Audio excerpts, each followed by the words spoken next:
Hello नमस्कार दोस्तों, स्वागत है आप सभी का फिर से एक नए वीडियो में। साथियों, जैसा कि RRB group D science practice set का यह 6वां वीडियो है और इसके पहले मैं आपको 5 वीडियो दे चुका हूं। तो दोस्तों, यदि आप उन वीडियो को नहीं देखे हैं तो उसका लिंक इस वीडियो के डिस्क्रिप्शन बॉक्स में मिल जाएगा, आप वहां से जाके देख सकते हैं। तो दोस्तों, आज के इस वीडियो में आपको मिलने वाला है साइंस के 25 अति महत्वपूर्ण प्रश्न जो की आरआरबी ग्रुप डी एग्जाम में पूछे जाते हैं। तो दोस्तों, वीडियो को लास्ट तक जरूर देखिएगा और आप अपने स्कोर को कमेंट बॉक्स में जरूर बताइएगा। तो चलिए आज के इस शानदार सेशन को स्टार्ट करते हैं। ये रहा आज का पहला सवाल। वेग में परिवर्तन की दर को क्या कहा जाता है? आपका ऑप्शन है ऑप्शन ए बल, ऑप्शन बी गति, ऑप्शन सी त्वरण, ऑप्शन डी दूरी।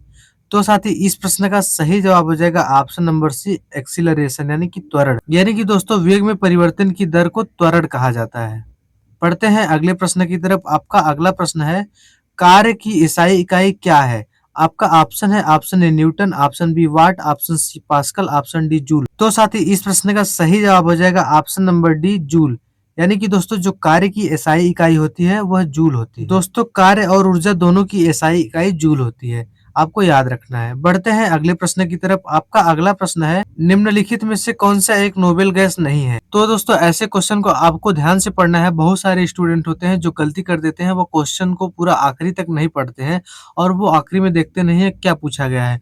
तो दोस्तों, ऐसे क्वेश्चन में आपको 3 ऑप्शन तो सही ही मिलते हैं, केवल एक ऑप्शन गलत होता है जो आपका आंसर होता है। तो आइए देखते हैं इसका ऑप्शन क्या है। आपका ऑप्शन है option A argon, option B neon, option C helium, option D hydrogen. तो दोस्तों, यहाँ पर पूछा गया है कि नोबेल गैस नहीं है, तो यहाँ पर आपका आर्गन, नियॉन और हीलियम जो है ये तीनों नोबेल गैस है और आपका जो हाइड्रोजन है ये नोबेल गैस नहीं है।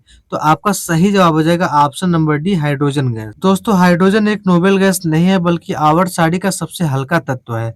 बढ़ते हैं अगले प्रश्न की तरफ। आपका अगला प्रश्न है, चूना जल में कार्बन डाइऑक्साइड गैस प्रवाहित करने पर यह दूधिया क्यों हो जाता है? आपका ऑप्शन है ऑप्शन ए CaCO3 के कारण, ऑप्शन बी कैल्शियम हाइड्रोक्साइड के कारण, ऑप्शन सी जल के कारण, ऑप्शन डी कार्बन डाइऑक्साइड के कारण। तो साथ ही इस प्रश्न का सही जवाब हो जाएगा ऑप्शन नंबर ए CaCO3 के कारण।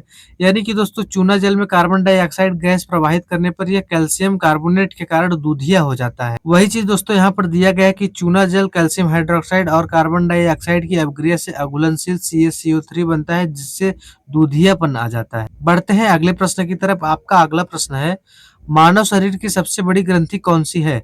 आपका ऑप्शन है ऑप्शन ए अग्न्याशय, option B thyroid, option C यकृत, ऑप्शन डी अधिवृक्क। तो दोस्तों, इस प्रश्न का सही जवाब हो जाएगा ऑप्शन नंबर सी लीवर। यानी कि दोस्तों, जो यकृत होती है यह मानव शरीर की सबसे बड़ी ग्रंथि होती है। दोस्तों, यकृत शरीर की सबसे बड़ी ग्रंथि है जो पित्त बनाती है और रक्त को विषमुक्त करती है। बढ़ते हैं अगले प्रश्न की तरफ। आपका अगला प्रश्न है, ओम का नियम किसके बीच संबंध बताता है?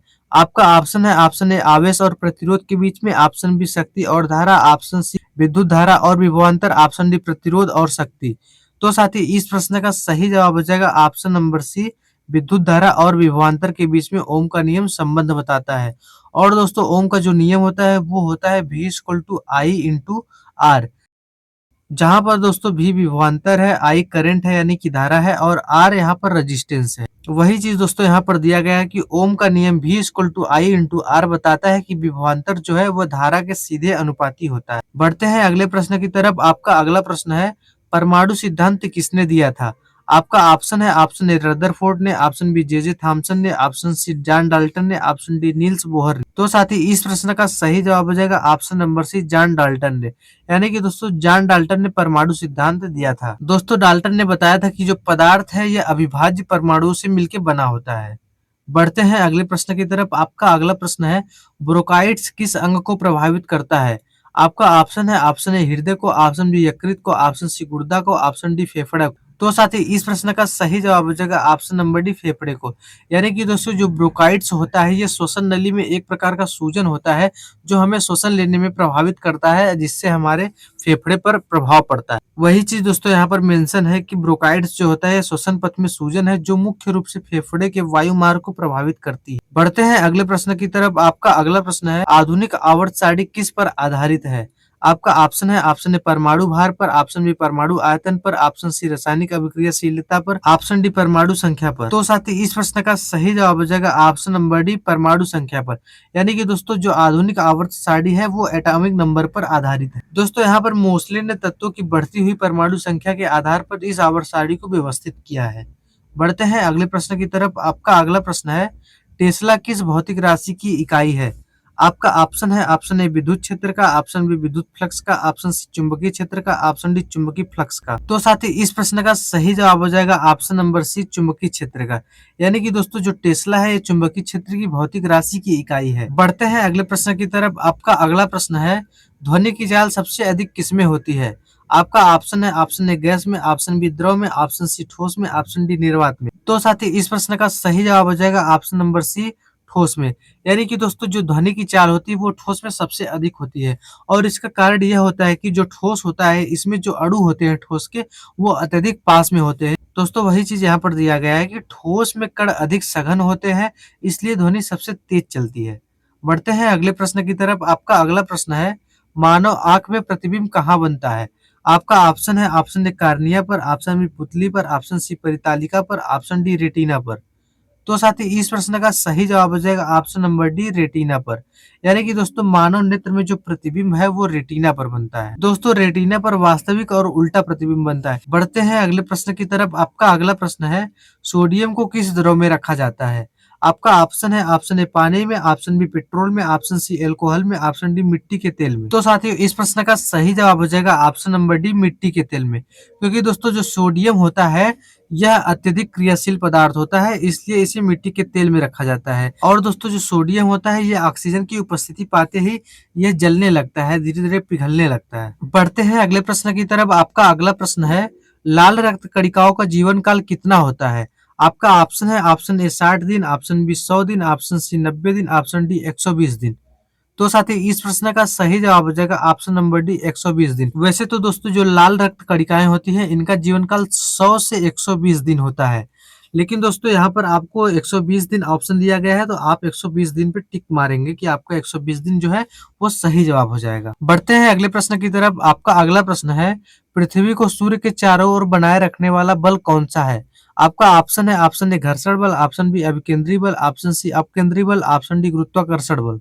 तो साथ ही इस प्रश्न का सही जवाब हो जाएगा ऑप्शन नंबर डी गुरुत्वाकर्षण बल।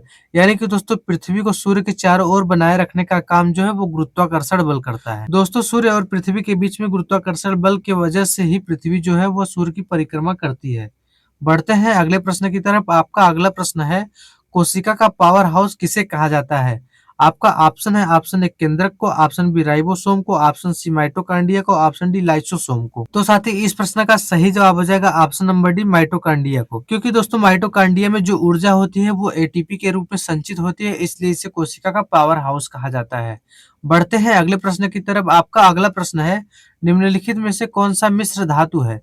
आपका ऑप्शन है, ऑप्शन ए लोहा, ऑप्शन बी तांबा, ऑप्शन सी पीतल, ऑप्शन डी सोना। तो साथ ही इस प्रश्न का सही जवाब हो जाएगा ऑप्शन नंबर सी पीतल। दोस्तों यहाँ पर दिया गया कि जो पीतल होता है वो तांबा और जस्ता की मिश्र धातु होती है। बढ़ते हैं अगले प्रश्न की तरफ। आपका अगला प्रश्न है, समान परमाणु संख्या लेकिन भिन्न द्रव्यमान वाले तत्व क्या कहलाते हैं? आपका ऑप्शन है, option A isobar, option B isotone, option C समस्थानिक, ऑप्शन डी आयन।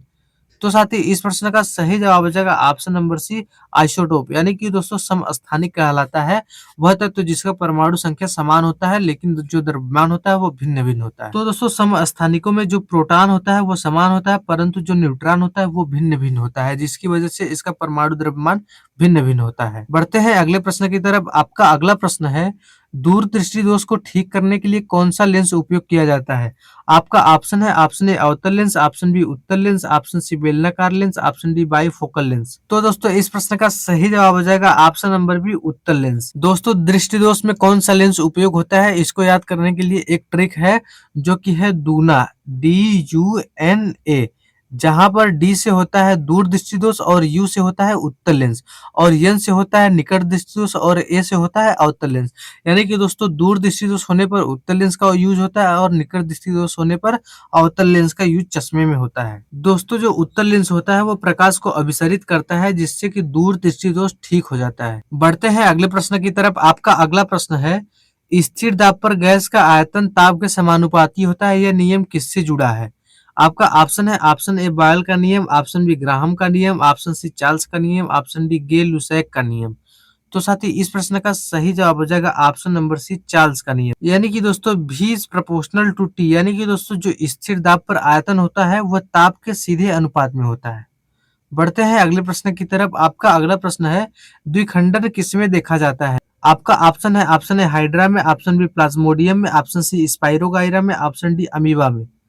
तो साथी इस प्रश्न का सही जवाब हो जाएगा ऑप्शन नंबर डी अमीबा में। क्योंकि दोस्तों जो अमीबा होता है यह एक कोशिकीय जीव होता है और यह अपने शरीर को दो भागों में बांटकर प्रजनन करता है। दोस्तों वही चीज यहाँ पर दिया गया है कि जो अमीबा होता है वह एक कोशिकीय जीव होता है जो अपने शरीर को दो भागों में विभाजित करके प्रजनन करता है। बढ़ते हैं अगले प्रश्न की तरफ। आपका अगला प्रश्न है, पानी में रखी पेंसिल मुड़ी हुई क्यों दिखाई देती है?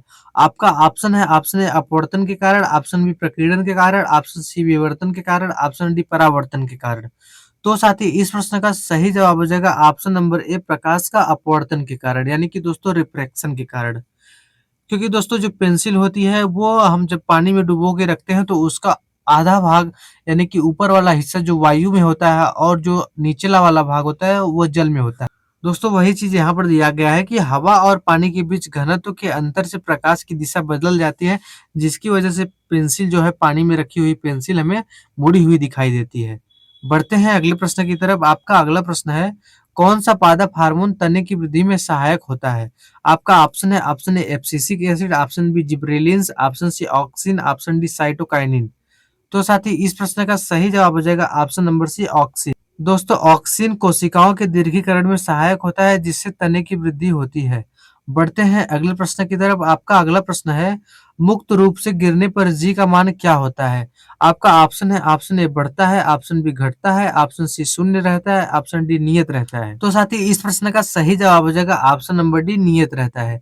यानी कि दोस्तों यदि कोई वस्तु जो है किसी ऊंचाई से वह स्वतंत्र रूप से अगर नीचे गिरती है, उस पे कोई एक्सटर्नल फोर्स नहीं लगाया जाता है, यानी कि कोई बाहरी जो है बल नहीं लगाया जाता है, तो जो जी का मान होता है वो समान रहता है, यानी कि नियत रहता है, वो बदलता नहीं और उसके द्रव्यमान का उस पे कोई असर नहीं होता है। वही चीज दोस्तों यहाँ पर दिया गया है कि जो जी का मान होता है वो वस्तु के द्रव्यमान पर निर्भर नहीं करता है, वह स्थिर रहता है। बढ़ते हैं अगले प्रश्न की तरफ जो कि आज का लास्ट प्रश्न है, कार्बन का कौन सा अपरूप विद्युत का सुचालक होता है? आपका ऑप्शन है हीरा, option B graphite, option C fullerene, option D coke. तो साथ ही इस प्रश्न का सही जवाब हो जाएगा ऑप्शन नंबर बी ग्रेफाइट। क्योंकि दोस्तों जो ग्रेफाइट होता है इसमें मुक्त इलेक्ट्रॉन पाया जाता है, जिसकी वजह से इसमें धारा का जो प्रवाह होता है वो आसानी से हो जाता है, इसलिए यह विद्युत का सुचालक होता है। दोस्तों वही चीज यहाँ पर मेंशन किया गया है कि जो ग्रेफाइट होता है उसमें मुक्त इलेक्ट्रॉन होने की वजह से यह विद्युत का सुचालक होता है। तो दोस्तों मैं आशा करता हूँ कि आपको सारे प्रश्न समझ आए होंगे। तो दोस्तों यदि वीडियो पसंद आई हो तो वीडियो को लाइक करें और यदि चैनल पर नए हैं तो चैनल को सब्सक्राइब करें और बेल आइकन को प्रेस करना ना भूलें ताकि हमारे नए वीडियो को नोटिफिकेशन आपको मिल सके सबसे पहले। और दोस्तों आपको कितने सारे प्रश्न का सही सही आंसर पता था, आप कितने सारे प्रश्न का सही सही जवाब दिए हैं, आप हमें कमेंट बॉक्स में जरूर बताएं और आप अपनी तैयारी को कंटिन्यू रखिए। मिलते हैं किसी नेक्स्ट वीडियो में, तब तक के लिए जय हिंद।